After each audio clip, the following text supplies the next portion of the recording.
첫 번째는요, 외과 수술식 공격입니다. 하마스의 1인자인 하니에가 이란 수도 테헤란 한복판에서 암살당한 방식, 이거 두고서 미사일 또는 드론 공격 아니냐, 그러니까 외부에서 공격한 거 아니냐 이런 관측이 나왔는데요. 그것이 아니라 숙소에 미리 설치된 폭탄에 의한 것이다. 이렇게 여러 유력 외신들이 보도했습니다. 네, 이 팔레스타인 무장정파 하마스의 최고 지도자인 이스마일 하니에가 현지 시각으로 그제죠. 이란 대통령 취임식을 위해서 이 수도 테헤란을 방문하던 중 머물던 숙소에서 피살됐다라는 소식 어제 저희도 전해드렸었는데요.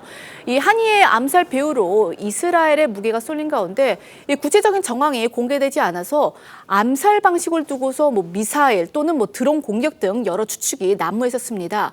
그런데 이런 예상이 모두 빗나갔는데요.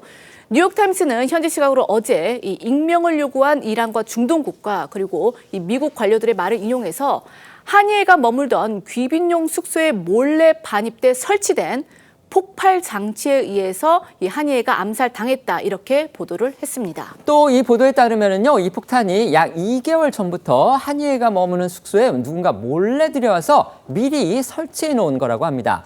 이스라엘 정보기관인 모사드가 벌인 일이라는 게 지금 확실한 상황에서 모사드는 하니에가 언젠간 이 숙소에 머물 거라는 걸 알고서 오래 전부터 계획을 했다는 그런 의미가 됩니다. 정말 소름 돋을 정도로 대단한 정보력이다 이렇게 볼 수 있겠습니다. 네, 주로 카타르에 머물던 하니에는 이란을 방문할 때면 이번에 폭발이 일어난 숙소에 몇 차례 머물렀던 것으로 전해졌는데요. 중동 관리 5명은 뉴욕타임즈에 이 폭발물이 하니에가 있던 방 안에 약 2개월 전부터 숨겨져 있었다고 설명했고요. 누군가 하니에가 숙소 방 안에 있다는 걸 확인하곤 원격으로 터뜨렸다고 밝혔습니다. 여러 언론은 모사드에서 미리 테헤란에 잠입시킨 정보원의 소행일 것이라고 보도했습니다. 미국의 한 온라인 매체는 모사드가 설치해놓은 폭탄에 인공지능 AI가 있었다고 보도하기도 했습니다.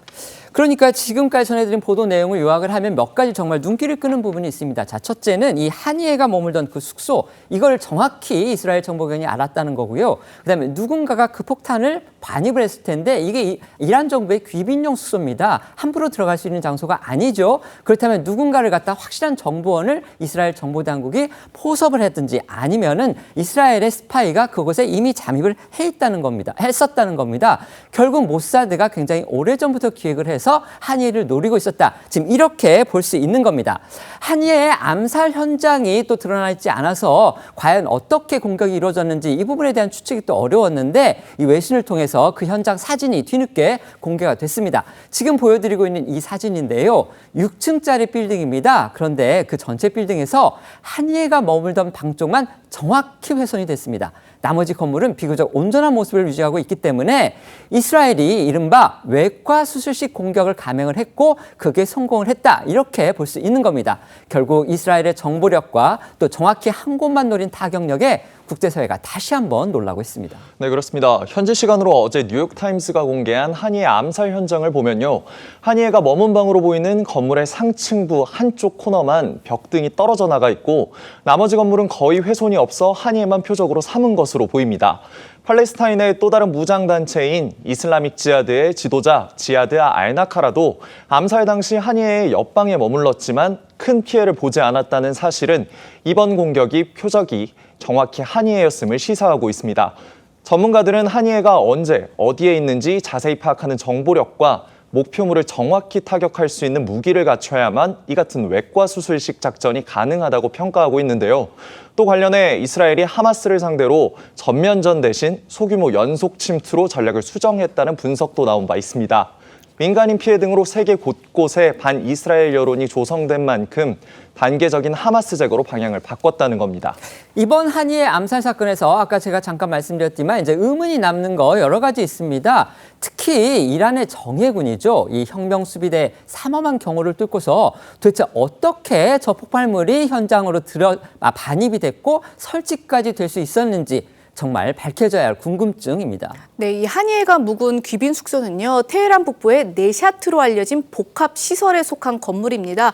말씀하신 것처럼 이란 정예군인 혁명수비대가 경호를 맡고 있는데요. 그만큼 당연히 보안이 삼엄한데 이런 이 삼엄한 감시망을 뚫고 어떻게 내부로 침투해서 폭탄이 설치된 건지 이건 아직도 규명되지 않고 있습니다. 이 복수의 이란 관료도 폭발물이 언제 어떻게 방에 설치됐는지는 알지 못한다 이렇게 외신에 털어놨는데요. 이 관련해 한 중동 전문가는 오늘 한 라디오 방송에서 이란 내부에 협력자가 있을 것이다 라고 분석을 했습니다. 들어보시겠습니다. 예, 군건물입니다. 일종의 안가예요. 중요한 사람들 이제 비밀스럽게 모시는 곳인데, 그러니까 이제 내부 협력자가 있었다는 얘기가 되겠죠. 그러니까 이란의 반정부 인사들도 있고요. 그리고 매수된 사람들 분명히 있었을 것이고, 이란 쪽에서의 반정부 인사들이 거기에 개입돼 있을 것이라고 보고요. 한편 정보 및 보안 실패까지 드러나 자존심을 구겼다는 평가를 받고 있는 이란의 보복 수위에 국제사회가 긴장하고 있는데요. 한이의 장례식에 참석한 이란 지도부는 한 목소리로 이스라엘을 암살 주체로 지목하고 보복을 다짐하기도 했습니다. 관련된 영상 보고 오시죠.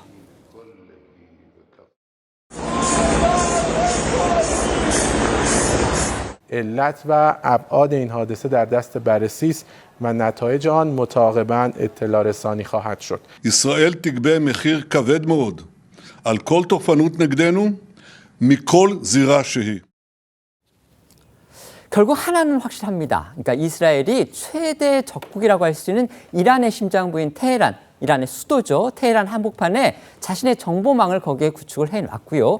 그 정보망을 통해서 어쨌든 간에 폭탄을 정보원이 직접 거기에 들여놨든지 아니면은 이스라엘의 이란 사람 누군가를 갖다 정보원으로 포섭을 해서 그를 통해서 폭탄을 심어놨든지 이스라엘의 정보기관이 그 안에서 뭔가를 갖다가 꾸며서 성공을 했다. 이 점은 하나는 지금 확실해진 겁니다. 그렇기 때문에 이번 사건을 통해서 이스라엘의 이 표적 암살 정책, 그러니까 누군가를 확실히 노려서 결국은 살해하는 이 암살 정책이 다시 조명이 되고 있습니다.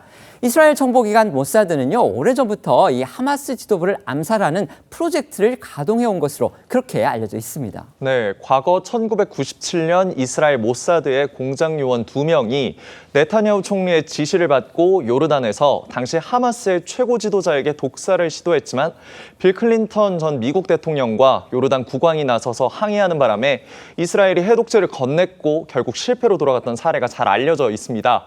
또 96년도에도 엔지니어라고 불렸던 하마스의 최고 폭탄 제조자가 손에 들고 있던 휴대전화가 폭발하면서 사망한 바 있는데 이스라엘군이 휴대전화에 설치한 폭발물에 의해 암살당한 것으로도 알려져 있습니다.